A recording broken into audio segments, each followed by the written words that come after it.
Saudara, kami kembali merilis hasil survei terbaru yang kami lakukan atau yang SMRC lakukan. Kali ini kita akan bahas mengenai peluang para bakal calon gubernur di Jawa Barat. Dan rilis survei kali ini akan disampaikan langsung oleh Direktur Eksekutif SMRC, Denny Irvani.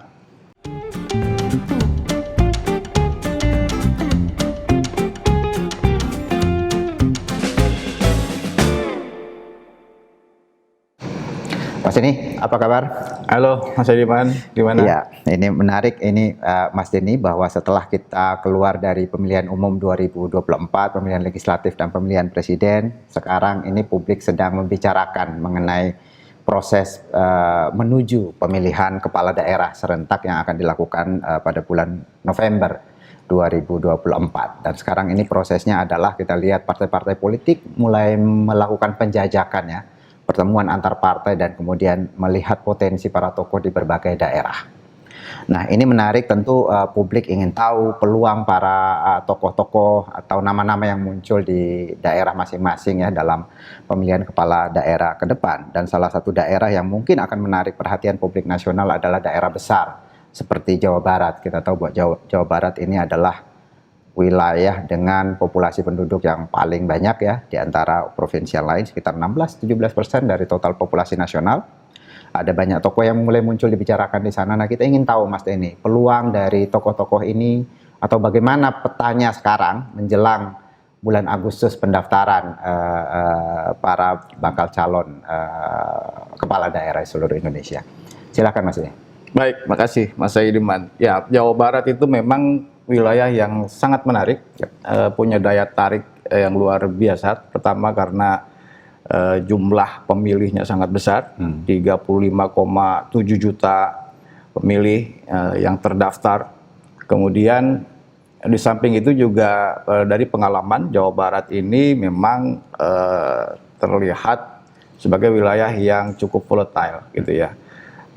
Misalnya kita lihat dalam pengalaman pilkada, pemilihan gubernur di Jawa Barat pada 2008 misalnya, partai terbesar adalah Golkar, tapi yang menang partai menengah, PKS.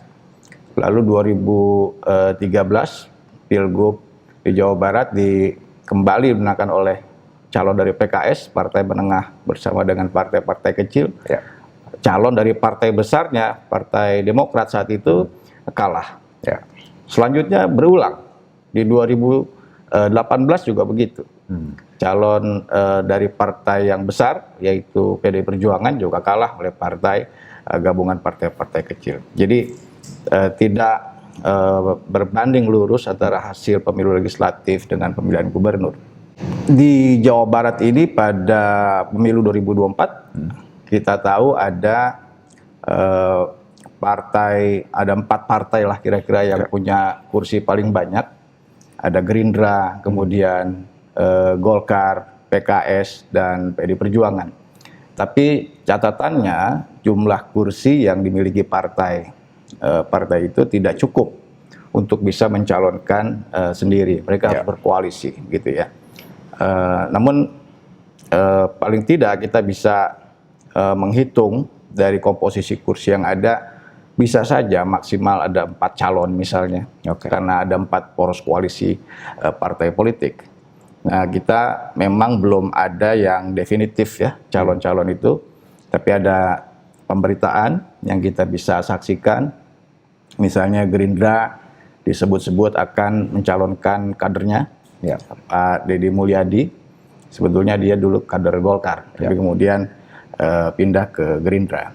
Lalu Golkar sekarang punya kader yang merupakan incumbent, yaitu Pak Ridwan Kamil, mungkin juga akan dicalonkan.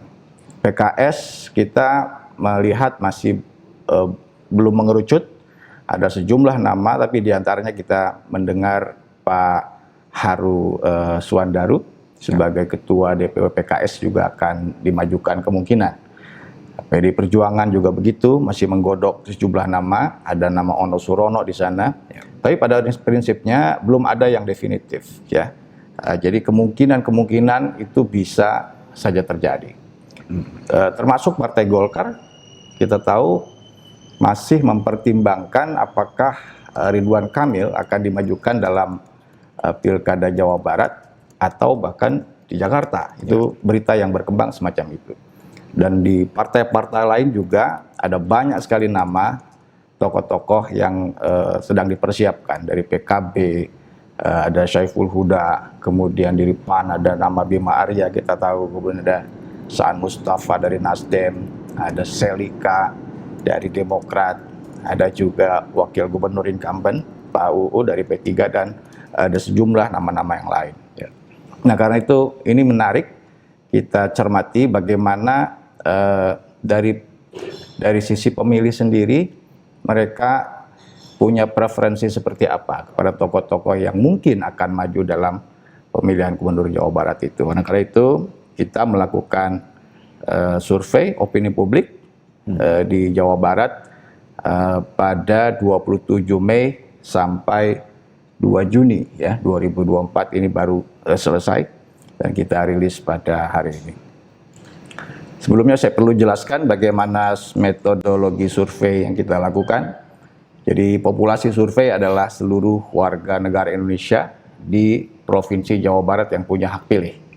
Kemudian dari sana dipilih sampel secara acak dengan jumlah 810 responden dengan metode multi-stage random sampling, dan jumlahnya proporsional menurut wilayah dan juga desa kota dan juga gender.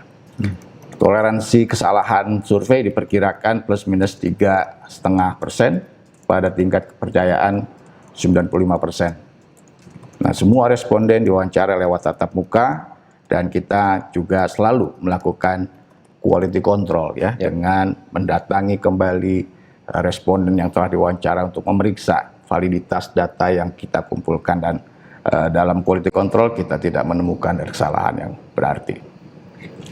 Berikutnya kita perlu tunjukkan bagaimana karakteristik sampel yang kita peroleh dibandingkan dengan populasi.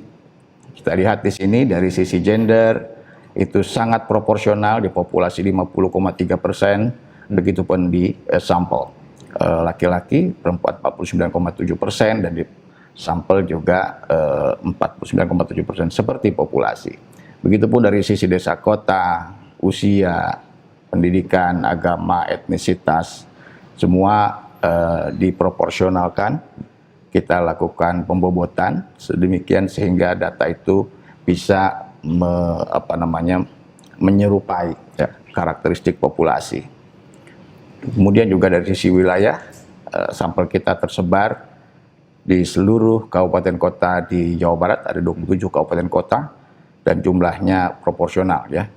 Ini kita yakin bahwa temuan-temuan survei yang akan kita bicarakan selanjutnya bisa menggambarkan keadaan populasi pemilih di Jawa Barat secara keseluruhan gitu.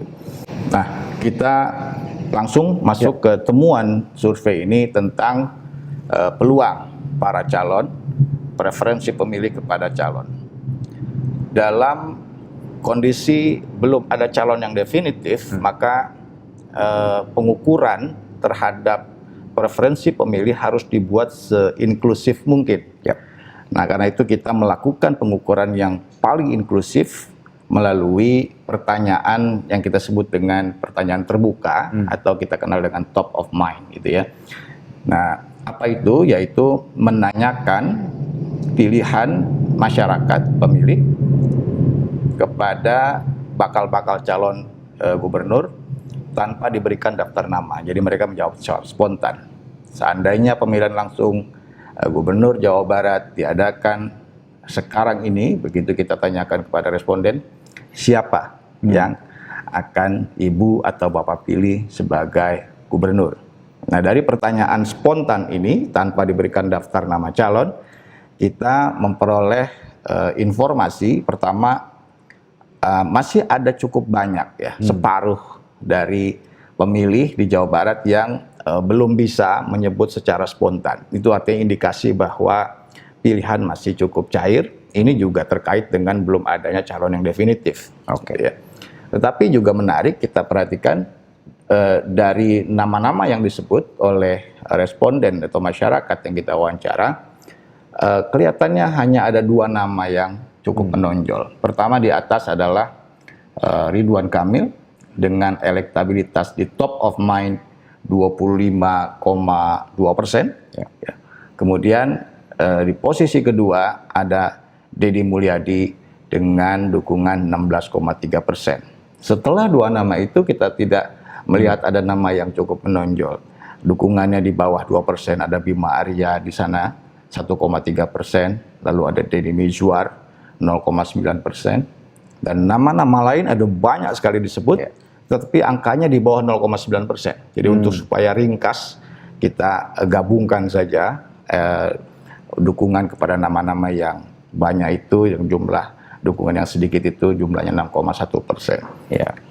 Jadi semua nama-nama lain itu digabungkan sekalipun ya hanya 6,1%. Hanya 6,1%, gitu ya, jauh di bawah Pak Ridwan Kamil di urutan pertama, kemudian Pak Deddy Mulyadi di urutan kedua. Nah, kemudian kita membuat atau menanyakan pilihan kepada calon-calon atau bakal calon gubernur dengan format semi terbuka. Semi terbuka itu artinya kita memberikan daftar nama yang sangat banyak, seperti yang beberapa nama yang saya sebutkan di awal, yang kita peroleh dari bacaan di media, kemudian diskusi dengan tokoh-tokoh partai yang mungkin saja akan dimajukan. Dengan format pertanyaan semi terbuka ini, kita mempersilahkan juga kalau ada nama yang tidak ada di daftar. Jadi ini masih cukup inklusif gitu ya, untuk mengukur kekuatan elektoral dari calon-calon yang mungkin akan bersaing. Dalam format semi terbuka ini, kita memperoleh hasil yang konsisten dengan pertanyaan terbuka. Nama Pak Ridwan Kamil 52,2%, jadi dari 25,2 sekarang menjadi 52,2%. Itu sudah lebih dari 50% ya kalau namanya ada di list gitu ya. Kemudian Deddy Mulyadi masih konsisten ada di posisi kedua dengan dukungan lebih nyata sekarang 28,9% kalau namanya ada di list. Ya. Kemudian nama-nama lain itu masih tetap aja di bawah 2 nama itu dengan elektabilitas yang sangat jauh itu jaraknya. Deddy Mizwar di sana 3,8%, ada Dede Yusuf 1,9%, dan nama-nama lain itu selain 4 nama teratas kita gabungkan dengan elektabilitas masing-masing di bawah 1,9%, total akumulasinya 11,9%, tapi mereka angka yang saya kira tidak signifikan begitu. Mas Denny, sebelum lanjut ya, saya ingin nanya ini kan masih daftar 27 nama ya, kemudian dibuka kesempatan menyebutkan nama lain. Tapi Pak Ridwan Kamil sudah 52,2% ini. Apakah ini cara membacanya bagaimana? Apakah ini cukup besar atau ini umum di pilkada-pilkada kita atau bagaimana ya? Ya, ini saya kira salah satu temuan yang menunjukkan kekuatan elektoral seorang incumbent yang sangat kuat ya. Di berbagai wilayah dalam semi terbuka, incumbent banyak yang di bawah 40%, 30%. Apalagi misalnya incumbentnya sudah tidak menjabat beberapa waktu gitu ya, digantikan oleh pejabat gubernur atau bupati kalau di tingkat 2 begitu, biasanya tidak setinggi ini. Ini sebuah indikasi memang Pak Ridwan Kamil masih menjadi favoritnya orang Jawa Barat gitu ya, dengan dukungan yang sangat kuat di atas 50%. Ini udah bisa mutlak kira-kira kalau dia maju di dalam pilkada Jawa Barat, setidaknya kalau pilkadanya diadakan ketika survei. Oke, baik Mas Denny. Tadi kan kalau kita lihat mulai dari top of mind sampai semi terbuka ini kelihatannya Mas Denny tadi mengatakan ada 2 yang terlihat potensial untuk bersaing ini. Pertanyaannya kalau mereka dihadap-hadapkan gitu head to head, bagaimana Mas Denny? Itu mungkin yang menarik untuk kita teruskan gitu ya. Ketika kita melihat tidak ada nama lain yang signifikan suaranya, maka fokus kita mungkin bisa kita arahkan kepada 2 tokoh ini, Pak Ridwan Kamil dan Deddy Mulyadi. Bagaimana kalau 2 nama ini saja yang bersaing? Apakah misalnya yang lain-lain itu akan blok ke salah satu calon atau seperti apa. Nah, kalau hanya dua nama, ya, hanya dua nama yang bersaing, Ridwan Kamil melawan Deddy Mulyadi, kita peroleh angka 60,5%. Semakin jauh Pak Ridwan Kamil dari 52 tadi di semi terbuka, sekarang menjadi 60%, naik 8 poin dia ketika hanya bersaing dengan Deddy Mulyadi. Artinya dia punya daya serap, ya, daya serap dari suara calon-calon yang kita tidak ikut sertakan dalam simulasi ini. Pak Deddy Mulyadi 37,9%, jaraknya sekitar 23%. Dan kalau sebelumnya 28, dia naik sekitar 9 poin. Pak Ridwan Kamil juga naik sekitar hampir sama ya, 58 poin. Jadi kedua tokoh ini punya daya serap yang hampir sama. Dari nama-nama yang tidak kita ikut sertakan. Tetapi jarak dari kedua tokoh ini tadi 23% itu jarak yang signifikan, sehingga secara statistik kita bisa mengatakan memang Ridwan Kamil unggul gitu ya, secara meyakinkan dari Deddy Mulyadi.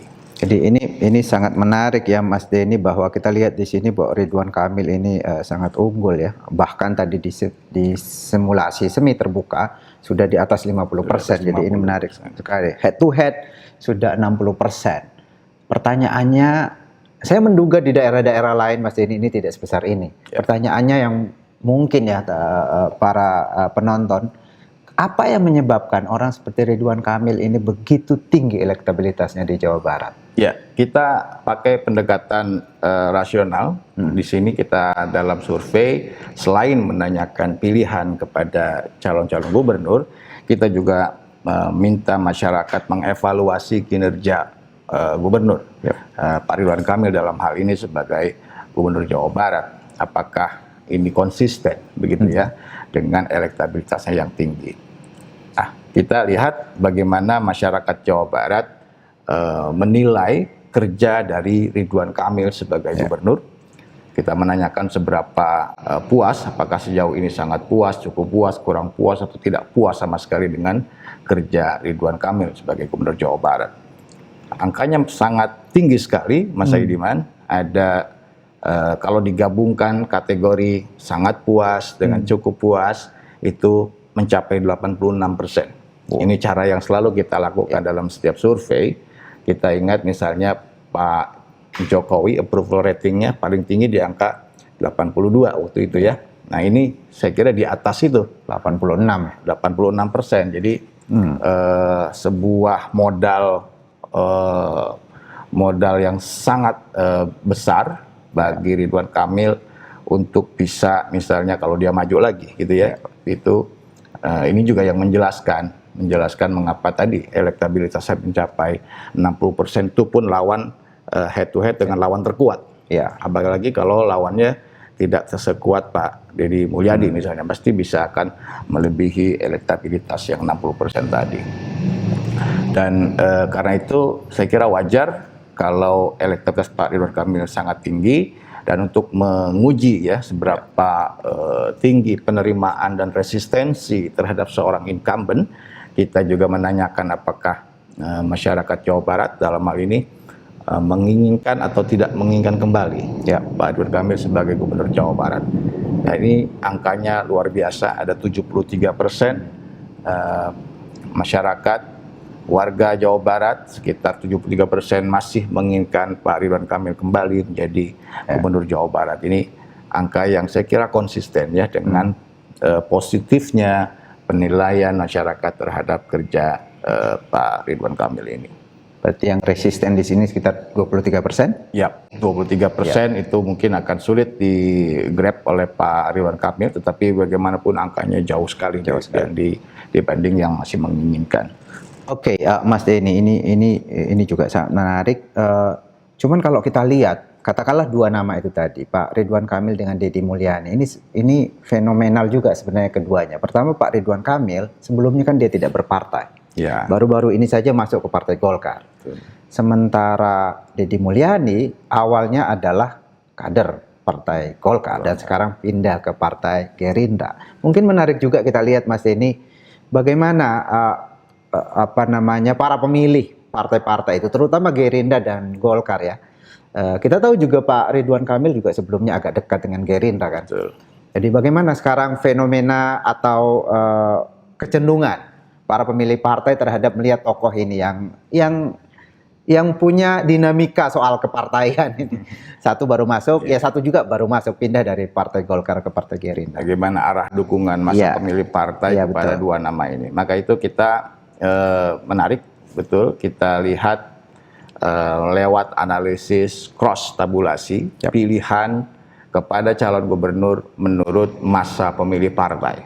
Nah, kita lihat di sini Pak Ridwan Kamil dan Deddy Mulyadi kita buat head to head untuk melihat kecenderungan partai-partai kemana. Kalau kita perhatikan hampir semua partai kecuali saya kira di sini hanya Demokrat yang cenderung sedikit lebih ke Deddy Mulyadi.